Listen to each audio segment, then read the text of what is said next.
안녕하세요. 한재훈입니다. 논어 10번째 편 향당의 9번째 강의를 시작하겠습니다. 9번째 강의는 12번째 이야기인데요.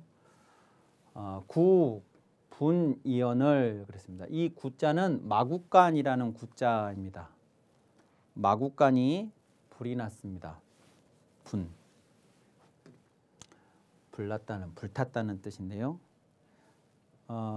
그러니까 이제 공자가 관직에 있을 때 예전에도 이제 한번 말씀을 드렸는데 어떤 사람이 관직을 수행을 하게 되면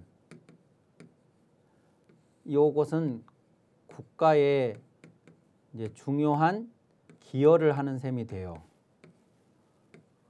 그러니까 국가는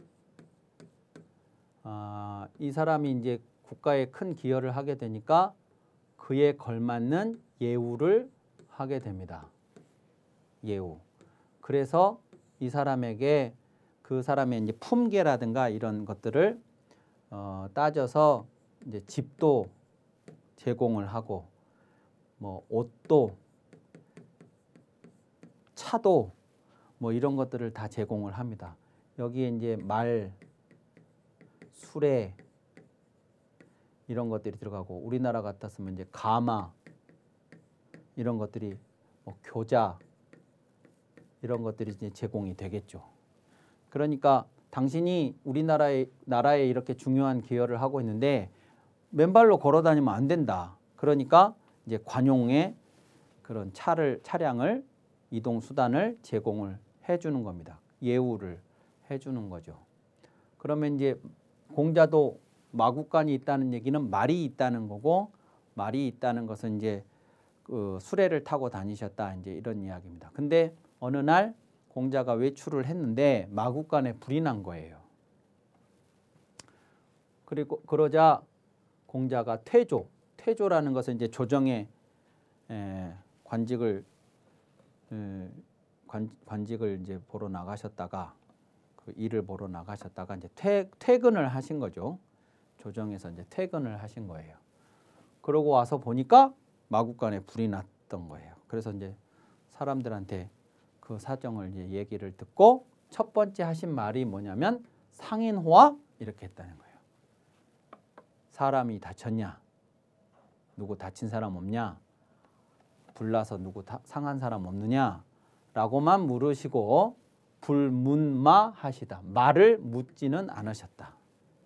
마구간에 불이 났으니까 말이 뭐 불에 타서 죽었거나 아니면 다쳤거나 이랬을 수가 있는데 공자는 말을 묻지 않고 사람 다쳤냐만 묻고 말이 어땠냐는 묻지 않으셨다 이겁니다. 말은 뭐 다쳤으면 어쩔 수 없는 것이고 안 다쳤으면 다행이고 그러니까 이제 중요한 건 말이 아니고 사람이었다는 것을 보여주는 거죠. 이 당시에 말이라고 하는 게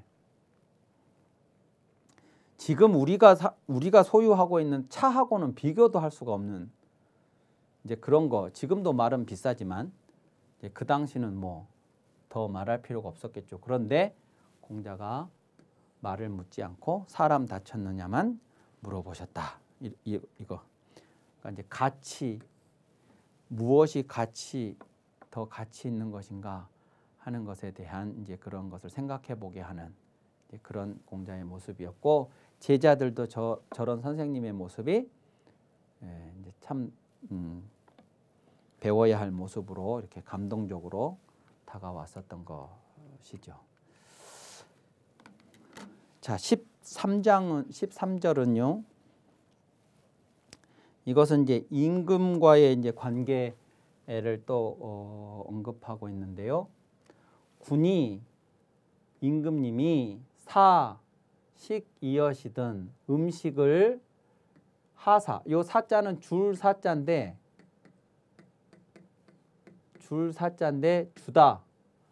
주다라는 동사의 사자인데 저 줄 사자는 윗사람이 아랫사람한테 줄 때만 사용하는 글자입니다. 예. 그래서 임금이 이제 하사를 하신 것이니까 그래서 하사라고 이제 사자는 쓰게 되는데 아랫사람에게 즉 공자에게 음식을 주신 거예요. 먹을 것을. 그러면 반드시 임금님이 이제 하사한 음식 뭐 이제 임금님하고 같이 음식을 어떻게 점심을 같이 드시게 됐다거나 뭐 이제 그럴 때도 마찬가지인데 임금님이 이거 한번 먹어보라고 이렇게 이제 하사를 하시면 주시면 반드시 정석 자리를 반듯하게 하고 지난번에 자리가 반듯하지 않으면 앉지 않으셨다 뭐 그런 것도 있죠. 그래서 본래도 자리가 반듯했겠지만 다시 한번 자리를 가다듬고 그게 이제 예의를 표한 것이죠. 임금의 하사에 대한 예의를 표하는 것이고 그리고 선상지하시고 먼저 그것을 맛보시고 다른 음식들이 있지만 임금님이 주신 그 음식을 먼저 맛을 보시고 맛을 본다는 것이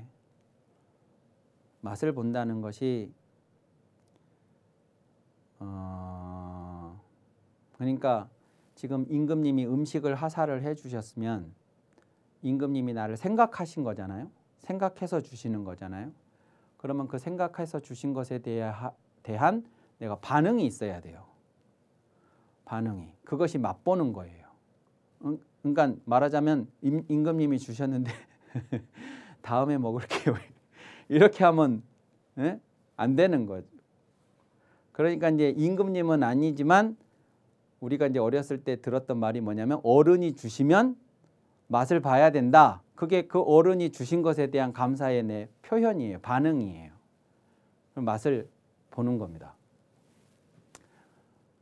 그리고 음식을 주셨을 때는 이제 그렇게 최우선으로 그것을 맛을 보시고 임금님이 날것 그러니까 익힌 요리가 된 음식이 아니라 날것 그냥 고기다 그러면 고기도 요리가 된 구워진 삶아진 이런 고기를 보낸 게 아니고 그냥 날것인 채로 보낸 그런 경우가 있을 수 있겠죠. 이게 날것이라는 성자입니다. 그러시면 임금이 날고기를 주시면 필수기 천지하시고 반드시 그 날고기를 일단 익혀요. 날것인 채로 두면 금세 상하니까 임금이 주신 것을 상해가지고 버리면 안 되니까 일단 익혀요. 그래서 익혀가지고 이제 내가 먹어야 되는데 나 먼저 먹는 게 아니고 임금님이 이 하사를 하셨다는 것은 이제 그 영예로운 것이고 영광이고 감사한 것이니까 반드시 그것을 바쳤다. 누구한테냐면 조상에게. 즉 사당에다가 이 익힌 고기를 먼저 바치고 그러니까 그것은 뭐냐면 만약에 조상이 아니고 내 부모님이 지금 살아계신다. 지금 현재 그러면 임금님이 이것을 보내오셨다. 이거 삶았다. 그러면 나 먼저 먹는 게 아니라 부모님 먼저 드셔보시라고 하고 나 먹겠지요. 그러니까 이걸 하는 거예요. 이분이 살아계셨건 돌아가셨건 그건 중요한 게 아니다 이거예요. 그래서 먼저 사당에 바치고 그리고 내가 먹는 겁니다. 그리고 먼저 바치셨고 임금이 생을 주시거든 이렇게 됐는데 생이라는 건 뭐냐면 요것은 어떤 가축을 어떤 짐승을 죽여서 이제 요리를 하기 직전에 고기 그거를 말하는 거고 요 생이라는 것은 숨이 붙어있는 살아있는 소가 됐든 말이 됐든 양이 됐든 뭐가 됐든 살아있는 뭐 물고기도 마찬가지예요. 뭐 살아있는 생명을 가진 것을 그대로 하사를 하셨다. 그러면 이걸 내가 죽여서 잡아서 먹은 게 아니라 반드시 기르셨다 이겁니다. 살아서 산채로 주셨다. 그러면 이게 굳이 죽이지 않고 산채로 주셨다는 것은 내 맘대로 이것을 죽여서 내가 먹고 그럴 수는 없다. 그러니까 그건 기르고 그냥 이렇게 고기로 주시면 그건 익혀서 사당에 먼저 바치고 그 다음에 먹고 그 다음에 그냥 음식으로 되어 있는, 요리가 되어 있는 음식을 보시면 먼저 맛을 보고 그렇게 하셨다는 겁니다. 그 다음에 시식어군에, 시식이라는 건 모시고 밥을 먹는 겁니다. 누구를 모시고 밥을 먹냐면 임금에 대해서, 즉 임금님을 모시고 내가 이제 신하로서 밥을 먹을 그런 상황이 있을 수 있겠죠. 그럴 때 그러면 이제 임금이 나를 만약에 궁궐로 들어오라고 하셔서 내가 궁궐에 들어가서 임금님하고 이제 식사를 하게 됐다.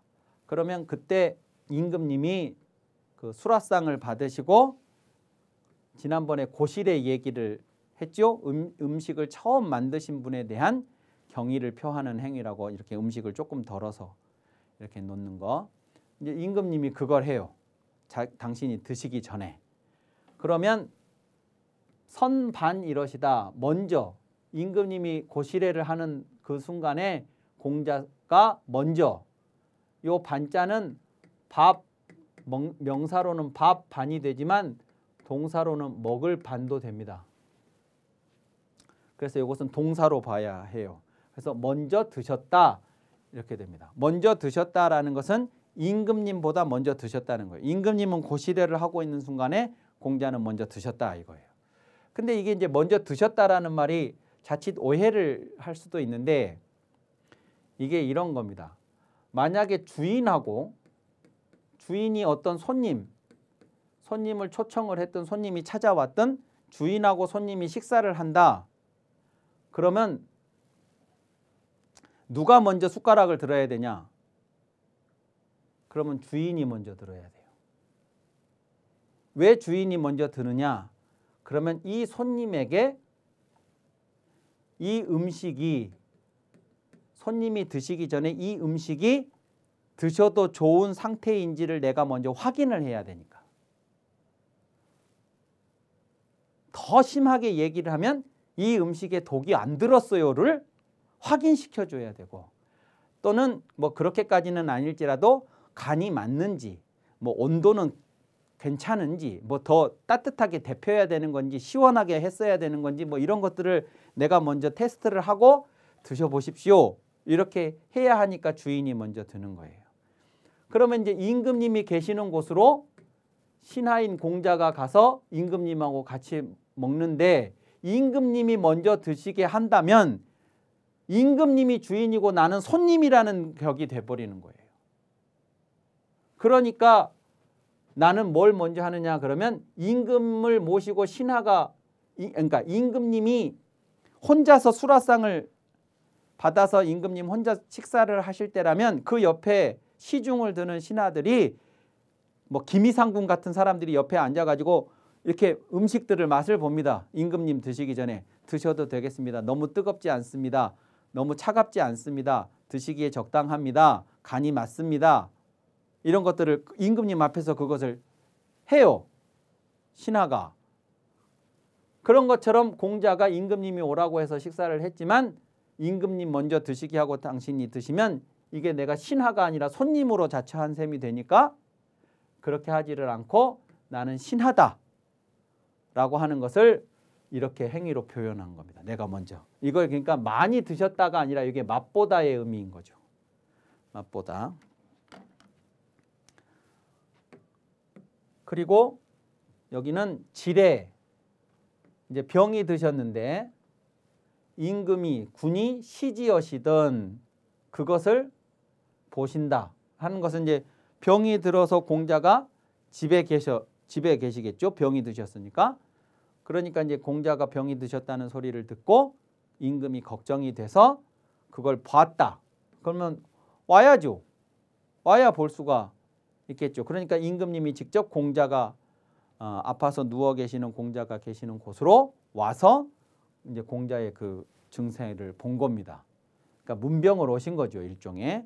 그러면 임금님이 오시거든 동수하시고 동쪽으로 머리를 향하시고, 이제 동쪽이라고 하는 것은 하루에 해가 처음 뜨는 것이기도 하고 한 해가 시작되는 봄의 방위이기도 하고 그래요. 그러니까 이것들이 이 뭐냐 그러면 생기가 그 죽이는 기운이 아닌 살리는 기운이 이렇게 이제 솟아오르는 방위가 동쪽입니다. 그러니까 이제 머리를 잠을 잘 때도 동쪽으로 머리를 두르고 자라고 하고 특히 이제 아팠을 때는 요 생기를 받아야 되니까 더 동쪽으로 머리를 두르게 하고 그러죠. 그래서 동쪽으로 머리를 두르시고 그리고 누운 상태에서 나는 이제 일어날 수는 없어요. 너무 이제 병이 심하게 들어서 그러면 조복을 임금님을 만날 때는 항상 조복을 입고 만나야 돼요.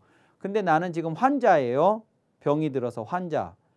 그러니까 그냥 편안한 옷을 지금 입고 있는데 임금님이 오셨는데 이 모습으로 임금님을 뵐 수는 없으니까 내가 누워있는 상태에서 조복을 위에다가 이렇게 가하고 그리고 조복을 내 위에다가 이불을 덮듯이 그렇게 조복을 덮고 그 조복을 입었으면 허리에다가 이제 띠를 둘렀을 텐데 지금 나는 입은 게 아니고 이제 이렇게 덮어만 놓은 상태니까 그 조복에 띠는 큰 띠도 그 위에다가 이렇게 얹어놓고 그렇게 한 상태로 그런 모습으로 임금님 찾아오시는 임금님을 배웠다 이런 이야기입니다. 그러니까 이제 몸이 아픈 중에도 예의를 갖추어서 그렇게 했다는 얘기죠.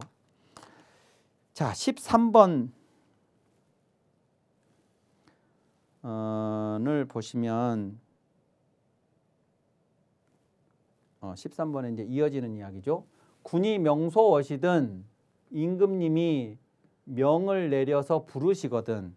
그러니까 이제 그 얘기는 뭐냐면 내가 퇴청을 해서 즉 조정에 가서 일을 보고 퇴근을 해서 집에 있는데 그러면 이제 어떻게 되냐 이게 그러면 지난번에도 말씀을 드렸듯이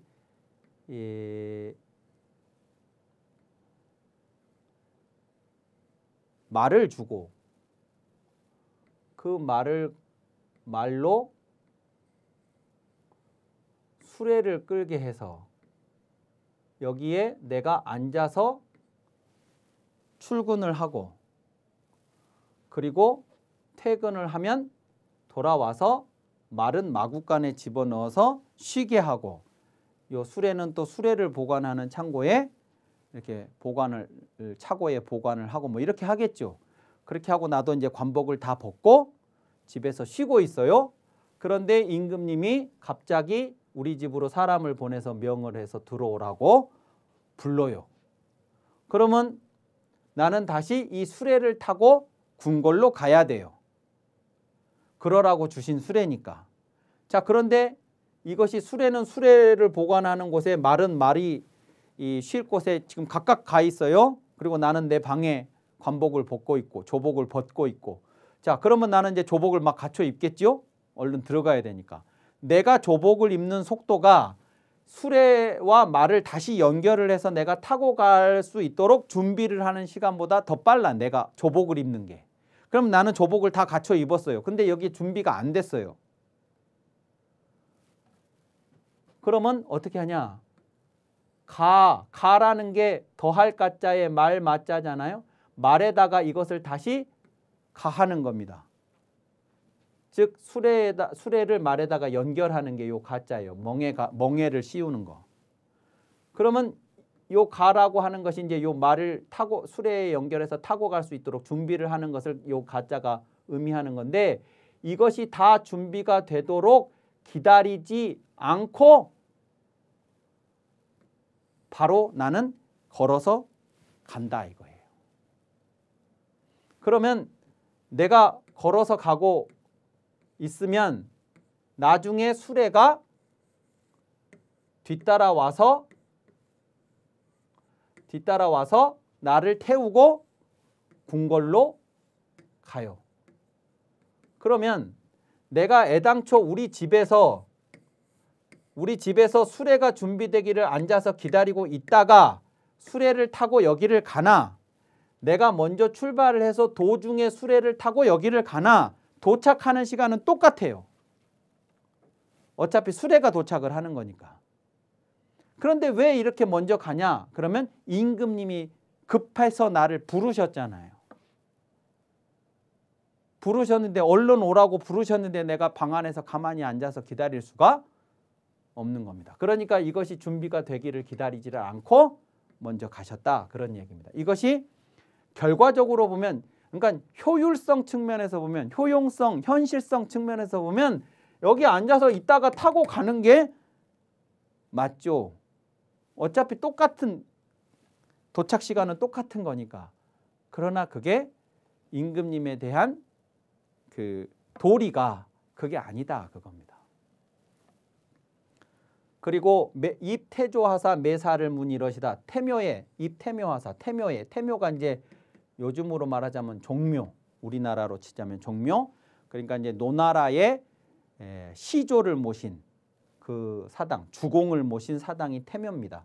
그러니까 가장 큰 사당인데 거기에 들어가서 국가 제례를 참여해서 도우실 적에 죄관으로 참여를 했는데 매사를 물으셨다 하는 이 이야기는 저 앞에 논어 8일째 3편 15번째 장에 여기 나오는 이야기입니다. 그래서 우리가 이미 3편에서 이야기를 했기 때문에 이것은 여기서는 생략을 하도록 하겠습니다.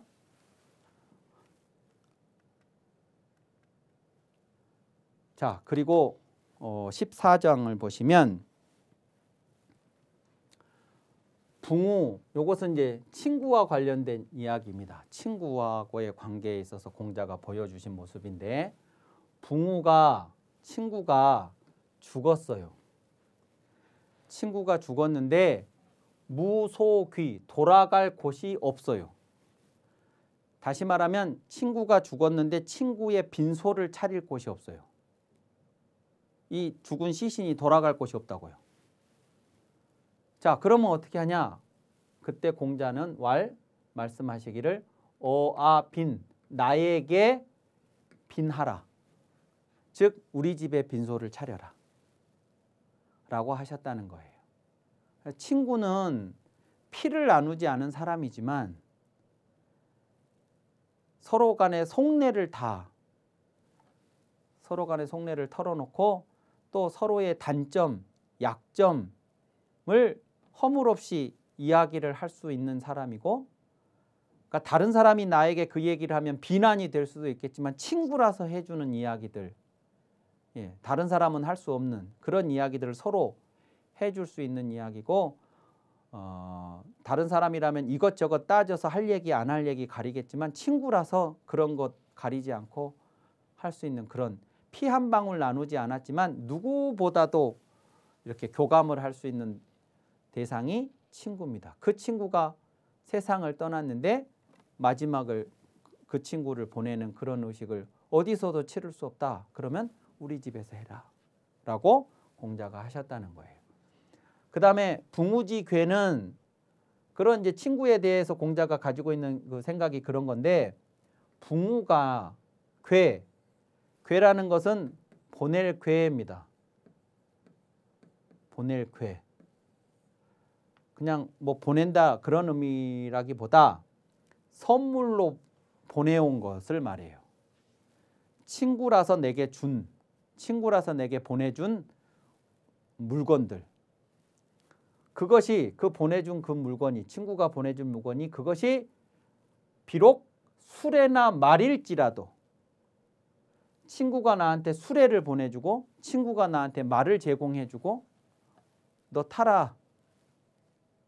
그러니까 이제 당시로 생각했을 때는 가장 값비싼 이제 그런 겁니다. 지금도 친구가 친구한테 차를 선물하기가 어렵겠죠.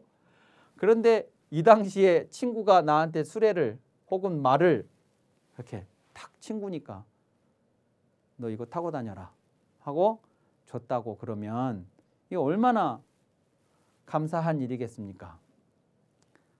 그래 고맙기야 말할 수 없이 고마웠겠지만 친구 간에 이렇게 주는 것은 할 수 없는 일을 한 게 아니라 친구라서 할 수 있는 일을 한 거다고 보는 거예요, 공자가. 그래서 이런 얘기를 하는 겁니다. 비제육이여든 불배럿이다 그랬습니다. 제사를 지낸 고기가 아니면 절을 하지 않았다. 그게 설령 수레를 주고 말을 준 것일지라도 친구에게 고맙다고 절을 하지는 않는다는 거예요. 친구 간에. 언제 친구가 내게 뭔가를 보내줬을 때 내가 절을 하는 경우가 딱 한 번 있는데 그게 뭐냐?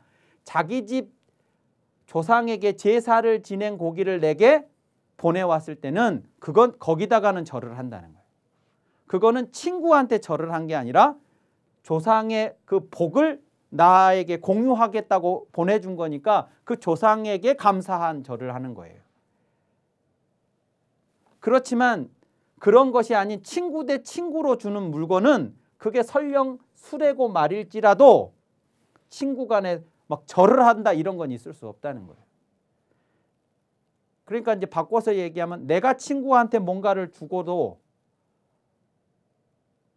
나한테 그가 절을 하기를 바라지도 않고 설령 친구가 나한테 주었다 할지라도 내가 친구한테 절을 하는 법도 없고. 왜냐? 친구끼리는 그럴 수 있다. 내가 줄 수도 있고 내가 받을 수도 있고 지금은 받지만 내가 또 언제 그 친구를 위해서 내가 뭘 줄 수도 있고.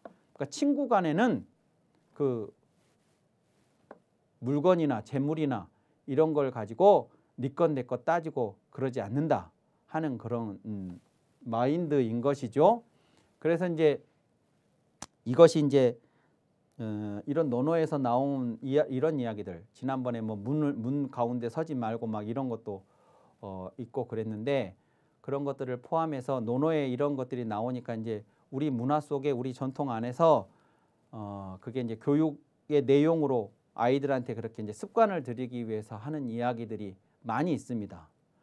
공자가 보여주신 이런 모습들을 우리가 이제 따라하기 위해서 본받기 위해서 이제 그러다 보니까 이제 친구 간에는 이렇게 한다가 이제 전통이 되고 친구 간에는 돈을 주고 받고 물건을 주고 받고 뭐 이런 문제들을 막 이렇게 하나하나 따져서 계약서를 쓰고 막 이렇게 하지 않는 그것이 이제 친구 간의 의리이고 도리이고 이렇게 이제 생각이 들어서 이제 그 무리한 일이 벌어지는 이제 그런 그걸 또 악용하는 사람들도 또 있고 부탁하면 그러니까 서로 간에 이러니까 오히려 더 서로 간에 조심해야 하는 것인데 이것을 이제 한편이 악용을 해버리면 이제 이러한 그 사람이 살아가면서 나하고 피 한 방울 섞이지 않았지만 누군가와 이렇게 교감을 하고 마음을 나누고 이렇게 이것저것 따지지 않고 살아갈 수 있는 사람이 있다는 건 정말 축복인 건데 이제 이것이 만약에 어떤 잘못된 의도가 개입이 되어서 저걸 악용을 하게 되면 이제 아름다운 전통 문화가 이제 파괴가 되는 것이죠. 그래서 이것이 문제라고 볼 필요는 없어요. 이것을 악용한 사람들이 문제고 공자가 보여준 이런 모습은 참 아름다운 모습이다. 이렇게 이해를 하면 되겠습니다. 자, 이번 강의는 이것으로 마치도록 하겠습니다. 감사합니다.